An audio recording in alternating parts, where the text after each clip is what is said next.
pala ngayon, kaya tayo'y nandito lamang sa bahay. Wala po tayong pupuntahan. Ayan po pala. Nag-iisip na kung anong kakainin. Ayan po, aghanap na naman ng makakain.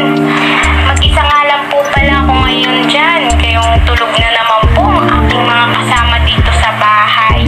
Ayan nga po pala, initin ko nga po pala yung tinakagabi naming ulam. Yung munggo nga po pala, yung binag ko po kagahapon. May tira po kasi si kuya na hindi niya po pala ginalaw kagabi. Yung tira niya po